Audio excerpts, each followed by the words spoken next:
Si tu te poses la question comment faire fonctionner un mariage mixte avec une femme slave, quels sont les avantages d'un mariage mixte? Quelles sont les conséquences d'un mariage mixte? Alors il faut parler des crises. Les crises sont inévitables dans toutes les relations. Mais dans un couple mixte, comme par exemple un couple franco-russe, biélorusse ou encore franco-ukrainien, elles peuvent prendre une dimension beaucoup plus complexe. Pourquoi? Eh bien parce que les différences culturelles jouent un rôle majeur dans la manière que chaque partenaire gère les conflits.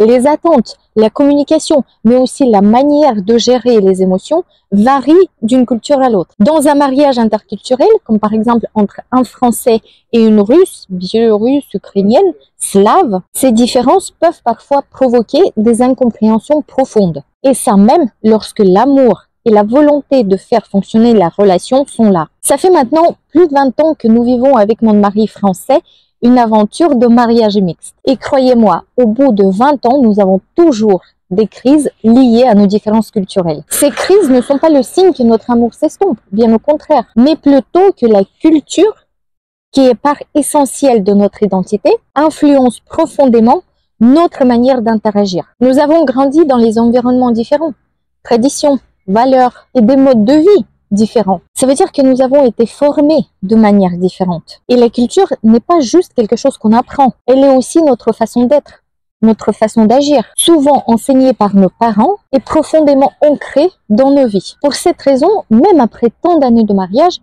il n'est pas facile de s'entendre sur tout. Chaque différence culturelle, en fait, nous façonne. Et souvent, les différences culturelles peuvent entrer en collision avec notre quotidien. La gestion des émotions aussi peut par exemple être vécue de manière différente en fonction des cultures, en fonction de notre éducation aussi, en fonction de nos racines. Dans cette vidéo, j'ai envie de partager avec vous comment les différences culturelles peuvent affecter finalement un mariage mixte. Et surtout, vous partager comment nous avons appris, à travers les crises, à mieux nous comprendre et à surmonter nos désaccords. Nous parlerons aussi des stratégies pour surmonter les désaccords interculturels et comprendre finalement comment au mieux faire fonctionner un mariage mixte. Parce qu'au fond, chaque crise, même s'il est lié à nos différences culturelles, peut être l'occasion de mieux se comprendre et au final solidifier notre couple international.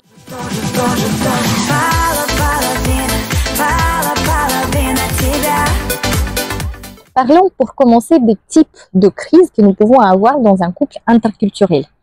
Je prendrai les exemples que nous avons vécus avec mon mari dans notre couple franco-slave. Dans un mariage interculturel, comme par exemple un mariage franco-russe, biélorusse, ukrainien, slave, il est inévitable que les malentendus surgissent. Et cela même si les cultures françaises et slaves sont assez proches depuis pas mal d'années. Les crises surgissent souvent à cause des différences interculturelles. Ces différences peuvent se traduire par des tensions dans des domaines variés, comme par exemple la politique, les rôles de l'homme et de la femme, ou encore la gestion des difficultés financières.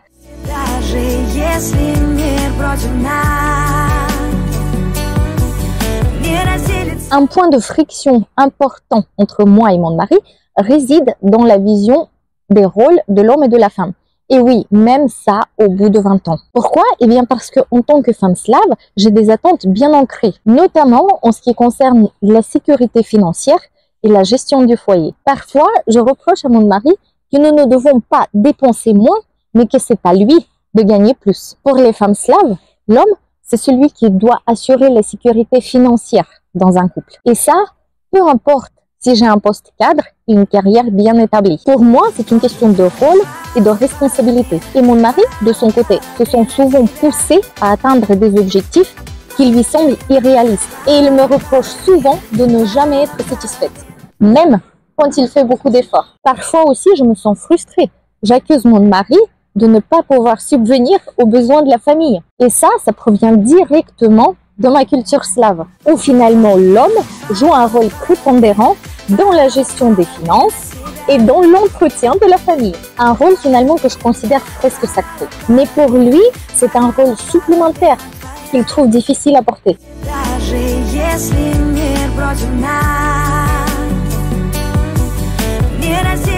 Les tensions apparaissent aussi dans les détails apparemment insignifiants, mais qui dans notre culture prennent une grande importance. Par exemple, je me fâche lorsqu'il oublie de m'ouvrir la porte quand on rentre quelque part. Ce n'est pas que je l'attends systématiquement, mais c'est que dans ma culture, c'est une question de respect et d'attention. Si pour lui, c'est une simple formalité qu'il oublie parfois, pour moi, c'est un signe de négligence qui va au-delà du geste en lui-même. Et vous voyez, ce genre de petit geste peut devenir rapidement source de conflit, surtout si nous ne prenons pas le temps de discuter et de nous comprendre mutuellement. De même, je ne demande pas les fleurs tous les jours, mais quand ça fait un certain temps qu'il ne m'a pas offert de cadeau, même simple, je vais lui faire la reproche. Les femmes slaves comme moi ont cette attente que l'homme exprime son amour par des gestes naturels, comme offrir des fleurs, organiser des surprises, inviter dans un bon restaurant, moi et ma famille bien sûr. Dans cette culture, vous voyez, l'homme est censé être pourvoyeur, celui finalement qui veille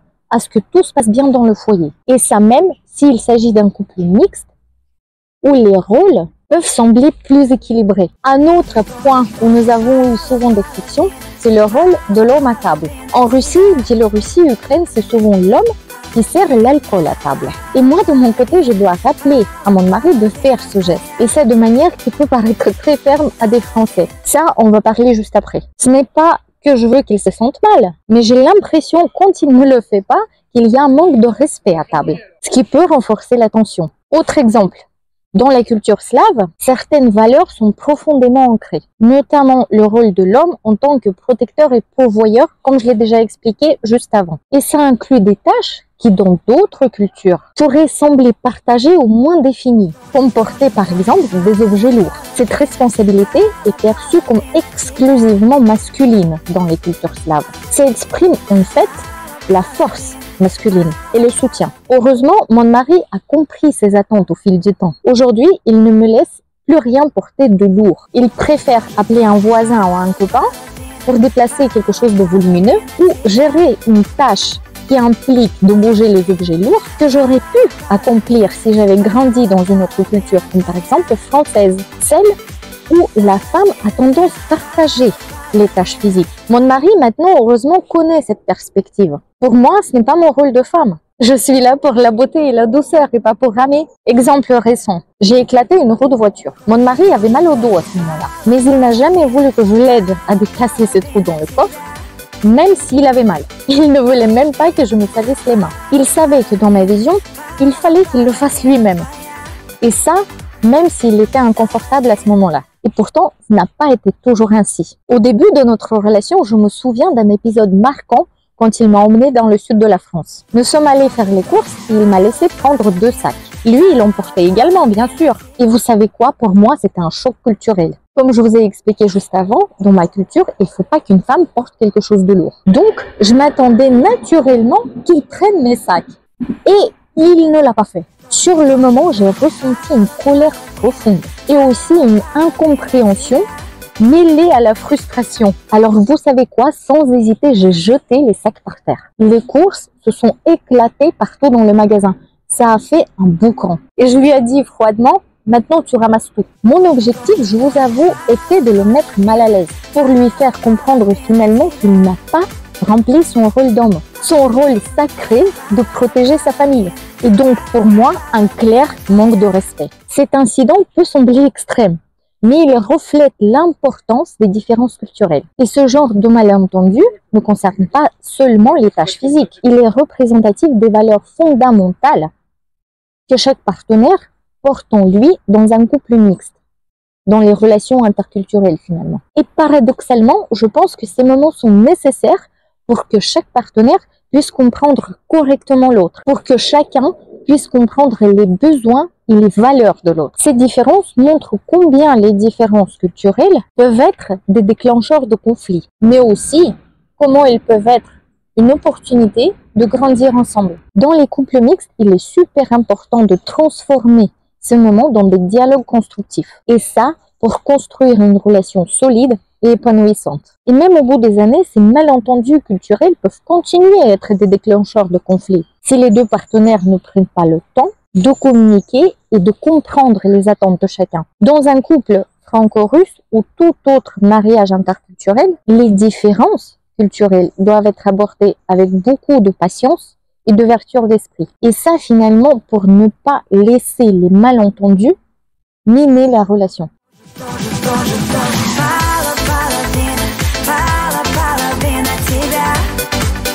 Maintenant, j'aimerais que nous discutions de la communication dans un couple interculturel. Dans un mariage interculturel, la communication est l'un des plus grands défis.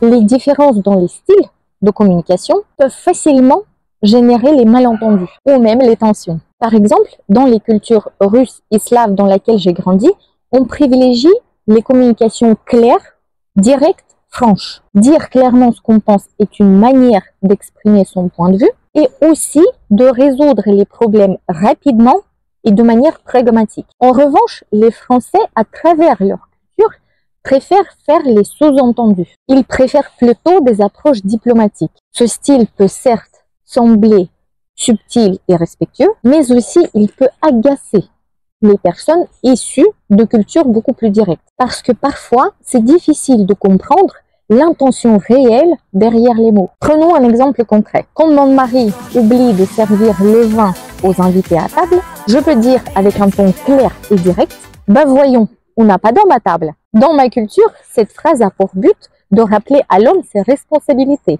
notamment être attentif aux besoins des invités, surtout féminines. Mon mari, au début, se vexait par ce type de remarque. Il voyait ça comme une critique de sa masculinité.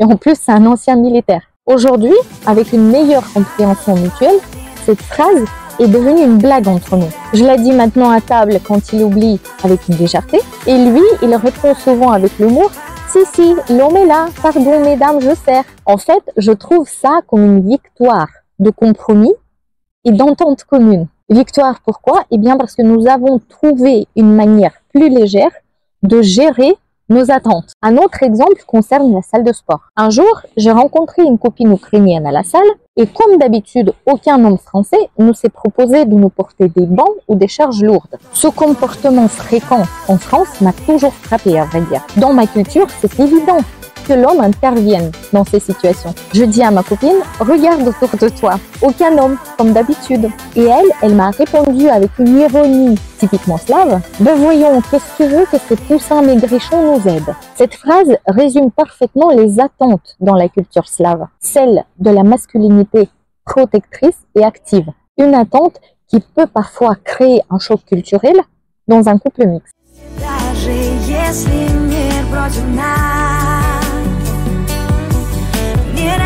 La communication sur les finances aussi, un terrain sensible, surtout pour les couples mixtes. Dans les cultures slaves, il est courant que les femmes expriment de manière directe leur insatisfaction, surtout si elles estiment que leur partenaire ne remplit pas son rôle. Par exemple, je n'ai pas peur à dire à mon mari les choses comme « à quoi tu sers si tu n'arrives pas à nourrir ta famille ?» Dans ma culture, c'est à l'homme d'assurer la sécurité financière et pas forcément à la femme, même si j'ai un poste à responsabilité. Et pour mon mari, ce type de remarque, bien qu'il peut paraître sincère et spontané, peut être blessant et injuste. Ces différences culturelles dans la manière de communiquer les attentes, que ce soit sur les finances, sur les rôles d'hommes et de femmes, ou dans d'autres domaines, nécessitent une adaptation mutuelle. Au fil du temps, avec mon mari, nous avons appris à adoucir les échanges et à mieux expliquer nos ressentis. Et ça demande du respect et une vraie volonté d'écoute.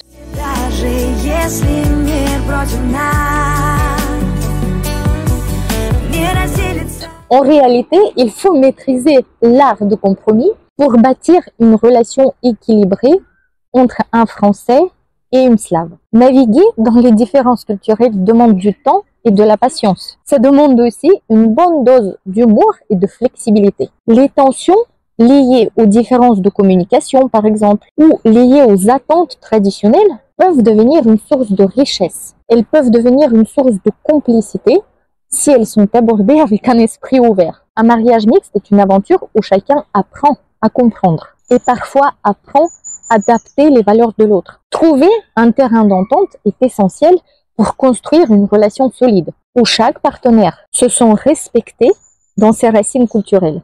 Fala, fala, fala, vem na тебя.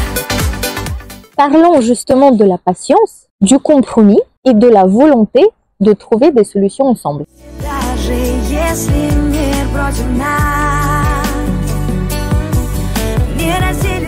La patience est en fait un outil de compréhension. Elle est essentielle pour dépasser les malentendus. Comprendre que les attentes de l'autre ne sont pas les critiques, mais une autre vision de vie, demande du temps et une réelle écoute. Au début de notre relation avec mon mari, beaucoup de différences étaient source de conflits. Je reprochais en fait souvent à mon mari de ne pas répondre à mes standards masculins, tandis que lui, il voyait ses reproches comme des attaques personnelles. Avec le temps, nous avons appris à discuter de nos attentes sans jugement. Par exemple, j'ai commencé à voir certains comportements des Français comme un partage plus égalitaire des responsabilités ou encore les communications plus diplomatiques, non pas comme des manques d'implication, comme au début, mais une autre manière d'exprimer l'égalité et le respect dans un couple.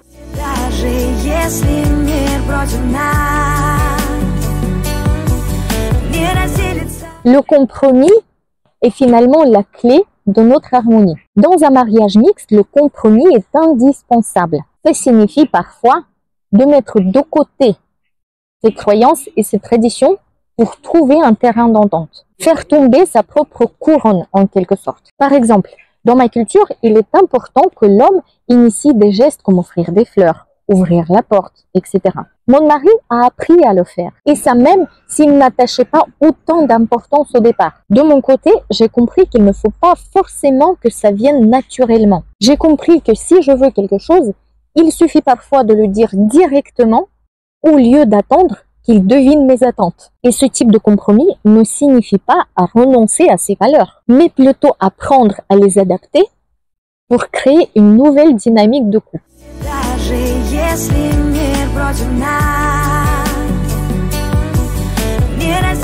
Nous avons aussi appris avec mon mari que nous pouvons transformer nos différences en force. Les différences culturelles, bien qu'elles peuvent paraître des obstacles au départ, peuvent en réalité devenir une source de richesse dans une relation. Pourquoi? Eh bien parce qu'elles poussent chacun à sortir de sa zone de confort. Sortir de sa zone de confort pour remettre en question ses propres certitudes et construire une vie commune sur des bases solides. Avec le temps, finalement, nous avons appris à grandir ensemble. Par exemple, nos discussions sur les rôles masculins et féminins ont non seulement renforcé notre compréhension mutuelle, mais aussi notre complicité. Aujourd'hui, mon mari accepte avec humour mes remarques sur son rôle d'homme. Et moi, de mon côté, j'ai appris à adoucir mes attentes, adoucir mes expressions avec lui et surtout valoriser ses efforts. Parfois, dans notre relation, j'emploie même des subtilités typiquement slaves, où j'anticipe les choses qui peuvent le fâcher et je tente en fait de les éviter.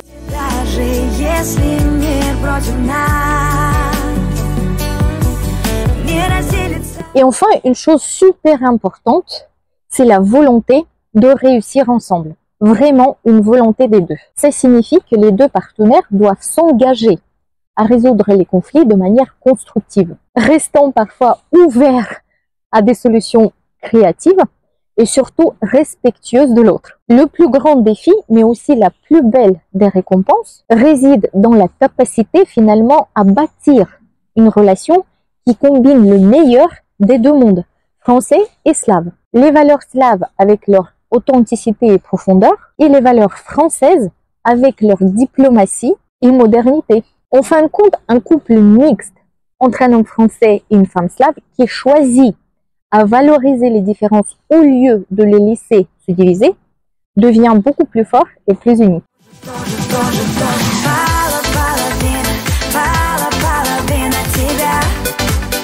Maintenant, regardons ensemble comment finalement les crises peuvent renforcer un couple. Les crises, bien qu'elles peuvent sembler déstabilisantes, jouent souvent un rôle crucial dans le renforcement d'un couple interculturel, paradoxalement. Ces malentendus, ces tensions forcent les deux partenaires à sortir de leur zone de confort et de comprendre qu'est-ce qui se cache derrière les malentendus.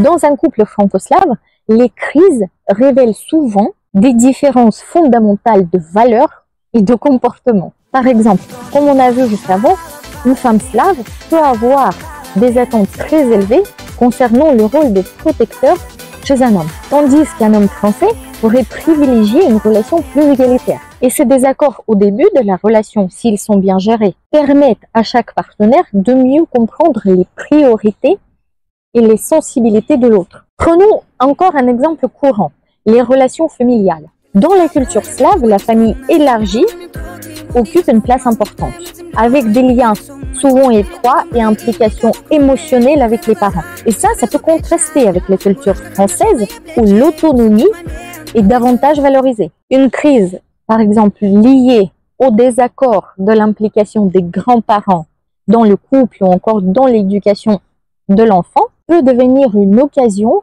de discuter en profondeur et de trouver un compromis qui honore les deux cultures.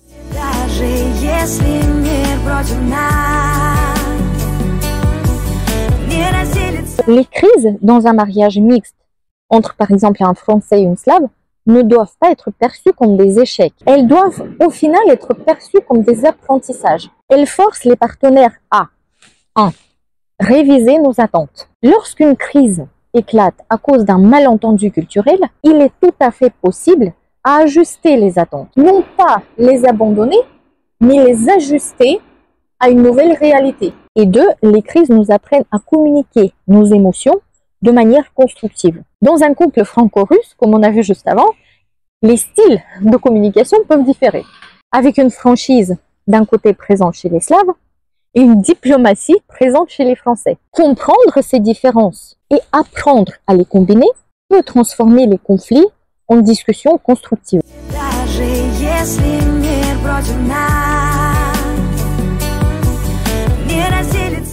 Et enfin, les crises peuvent renforcer les piliers du couple. Les crises sont une excellente occasion de mettre en avant les valeurs communes. Au-delà des différences culturelles, certains principes sont universels, comme le respect, la fidélité, l'attention aux besoins de l'autre. Et ces valeurs-là permettent de solidifier la relation. Les couples qui traversent les périodes de crise avec succès, qu'ils soient mixtes ou non mixtes, sont en général les couples qui ont les valeurs fondamentales communes. Et ces valeurs fondamentales leur aident à trouver des solutions. Dans un mariage mixte, il est super important de voir les crises comme une opportunité de grandir ensemble. Il ne faut pas considérer les crises comme des menaces. Elles sont normales. Chaque crise ajoute en réalité une couche de complicité et de résilience. Elle rajoute par exemple, comme avec moi et mon mari, des blagues que nous transportons des années ensemble, que nous avons racontées à notre fille et que nous allons, j'espère, raconter à nos petits-enfants. Les crises sont normales, elles font partie de la vie. Pour clore cette vidéo, messieurs, les crises dans un couple mixte, interculturel, qu'il soit franco-russe, biélorusse, franco-ukrainien, franco-slave, c'est bien plus que d'affronter les défis. C'est une véritable aventure humaine. Chaque obstacle devient une opportunité finalement de renforcer les liens, d'apprendre à valoriser ce qui rend l'autre unique. La clé d'une vie épanouie à deux se trouve dans l'acceptation dans les divergences. C'est finalement respecter les traditions de l'autre tout en préservant nos propres valeurs. Réussir une relation franco-slave passe par exemple par cette compréhension mutuelle. Chaque compromis réussi, chaque tradition partagée, chaque regard partagé avec compréhension devient un pas de plus vers une harmonie unique. Harmonie qui est propre à un couple mixte. L'amour, finalement, les amis, transcende les différences culturelles. C'est un vrai travail au quotidien, certes, mais c'est aussi une aventure qui rapproche deux personnes dans un couple. Vous n'êtes pas seulement en train de construire un couple mixte, vous créez une véritable union où les différences culturelles deviennent de force. Ensemble, vous écrivez une histoire unique, tissée de respect, de tolérance, de l'amour et enrichie par cet avantage de mixité. Alors n'ayez pas peur des crises, parce qu'elles sont signes que vous avancez. Faites de votre relation un modèle de force et de résilience. Chaque jour passé ensemble est une preuve que l'amour peut tout supporter, et même les frontières les plus éloignées. Et si tu as aimé cette vidéo, like pour qu'elle remonte dans les algorithmes, partage avec les copains et sauvegarde pour toi. À bientôt mes chéris.